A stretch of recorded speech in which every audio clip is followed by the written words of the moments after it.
to the well. I'm your host, Freddie Familiarity, and this is my co-host, Timothy Tidal Wave.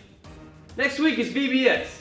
We had a training on Sunday, June 7th, for those of you who wanted to volunteer for VBS. I realize that some of you want to help, but missed the training. We will be rescheduling another training, probably on Sunday before VBS, so if you want to help, you need to talk to me tonight. And because next week is VBS, there will be no Wednesday night activities. So don't come to church. Just this week, though. Come with us to Centrifuge. Make sure that you have signed up for Centrifuge at North Greenville University. It's $50. $50 deposit guarantees your spot. Also, spots are going fast. So they're almost gone. So you need to sign up as soon as you can. Talk to me or Greg if you want to go. Also, Ultra Mondays have been happening. There's been a lot of fun, a lot of hot dogs eaten, a lot of angle ball played, a lot of ultimate played, a lot of basketball shot, a lot of 9 squares in the air going up for grabs, and a lot of spike balling. And water. And it's been hot. And here's some cool footage of what Ultra Monday looks like for those of you who have never been. And if you've never been, you need to come.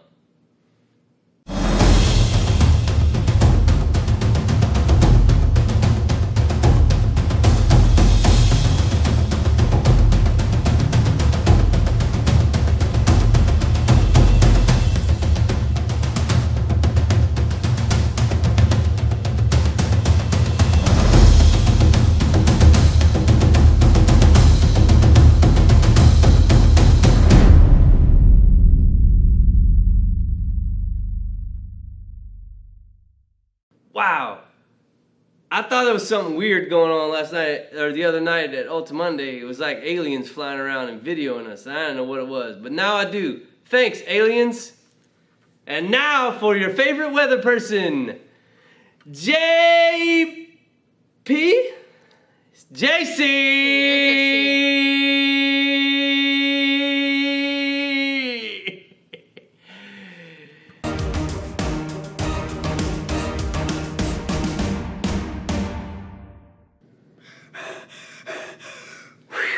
I just ran here to the church, and let me tell you, it's hot.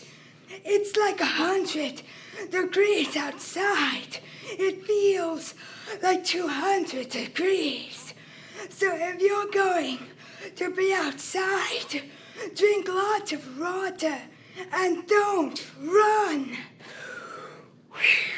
It's super hot.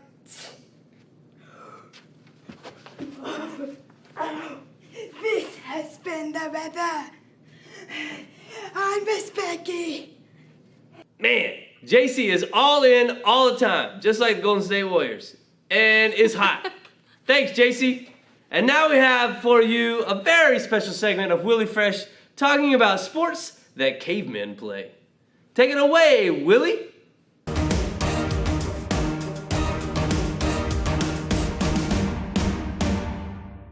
When I think of sports and men, I think of caves. And when I think of caves, I think of mines. And when I think of mines, I think of 9 brave adventurers who went through the dreaded mines of Moria. First, there was Gandalf the Grey. He was a wizard and a friend of Bilbo and Frodo Baggins. Next was Frodo Baggins, the ring bearer, who found a ring of power, which was a gift from his uncle. Third was Sam, his gardener. Fourth were the 2 hobbits, Merry and Pippin, who were jolly fellows who would often party and do things like juggling and yoga. Next, there was Aragorn. Aragorn was a ranger, and he was over 87 years old. Then there was Legolas. He was much older. And then there was Gimling. He was a stout dwarf with a helmet. And there were several more adventurers, but on to the caves. You cannot play sports in caves. All you can do is run from mean, scary orcs and goblins. Boo! Ow, that hurts! Stop it! Ow! I did it! Thanks, Willie. I think. Is that really Willie? He talked absolutely nothing about sports. I don't think he knows sports. He doesn't. No sportsing for that, Willie Fresh. Sometimes accidents are bad, wouldn't you say, Timothy? I would say so. Like a tidal wave. Incredibly bad. Devastating, really. Devastatingly bad. But sometimes accidents have resulted in wonderful things. And here are a few incredible things that were invented by accident. In 1930, Ruth Wakefield, owner of the Toll House Inn, just wanted to make some chocolate cookies, but discovered she was out of baker's chocolate. As a substitute, she broke sweetened Nestle chocolate into small pieces and added them to the cookie dough. She expected the chocolate to melt, making chocolate cookies, but the little bits stuck. At the time, she called them Toll House Crunch cookies, and they became extremely popular locally. Because her cookies increased sales in Nestle's semi-sweet chocolate bars, Andrew Nestle and Wakefield came to an agreement that they would print the recipe on its package and she would be given a lifetime supply of Nestle chocolate. Wow. Chocolate chip cookies. Crazy. She undersold herself. For sure. In 1853, George Crumb, a chef in New York, accidentally invented potato chips when an annoying patron kept sending his French fried potatoes back to the kitchen because they were soggy. I hate soggy French fries too. In an attempt to teach the customer a lesson, Crumb sliced them extra thin, fried them to a crisp, and drowned them in salt. To his surprise, however, the complaining customer actually liked them. Saratoga chips became a staple on the menu, and soon the chips were packaged and sold. Thank you, Mr. Crumb, for potato chips. I like potato chips. Although ice cream had been around for years, it wasn't until the 1904 World's Fair that the ice cream cone was born. An ice cream stall at the fair was doing so well that they were quickly running out of plates and bowls. Ernest A. Hamwi, a Syrian concessionaire, was selling a crisp, waffle-like pastry, zalabis, in a booth right next to the ice cream vendor. The two stall owners then had the idea of rolling up the waffles, plopping the ice cream on top, and the ice cream cone was born. Way to go, guys. Although most people know the story behind this popular drink, the fact is Civil War veteran and pharmacist John Pemberton was addicted to morphine for pain and wanted to find an alternative for the dangerous opiate.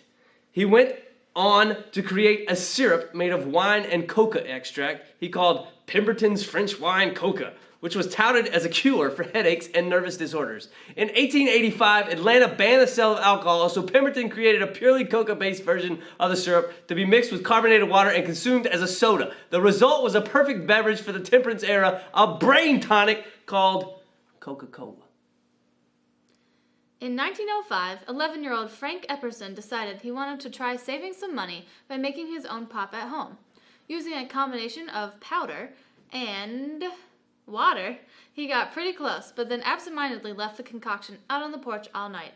Temperatures ended up dropping severely, and when he came out in the morning, he found his mixture frozen with the stirring stick still in it. 17 years later, in 1922, Epperson served his iced lollipops at a fireman's ball, and they were a huge hit. After introducing the frozen pop on a stick to the public at an amusement park, he applied and received a patent for a frozen confectionery that he named the Epsicle Ice Pop, and began producing it in different fruit flavors on birchwood sticks. That does it.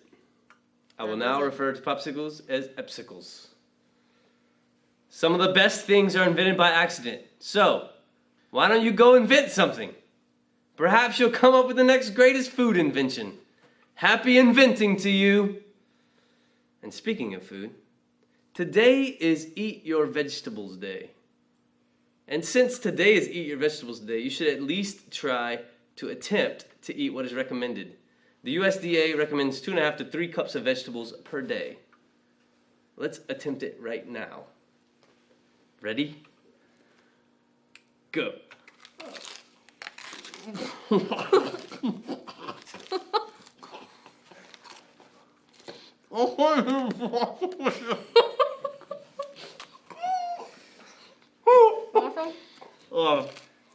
I have my own. Oh, okay. That's good. We might have to wash this tablecloth. Excuse me.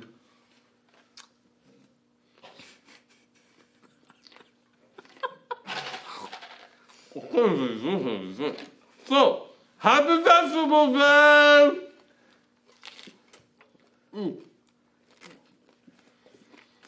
I'm not eating anything. I'm trying to eat broccoli.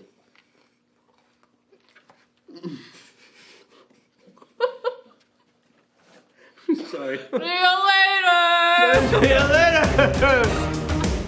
Maybe I should take smaller.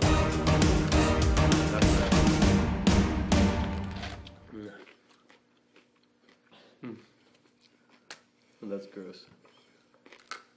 Not the broccoli, just that broccoli. Check me out. That's really nice. Oh, I like cucumbers better. Are you still filming?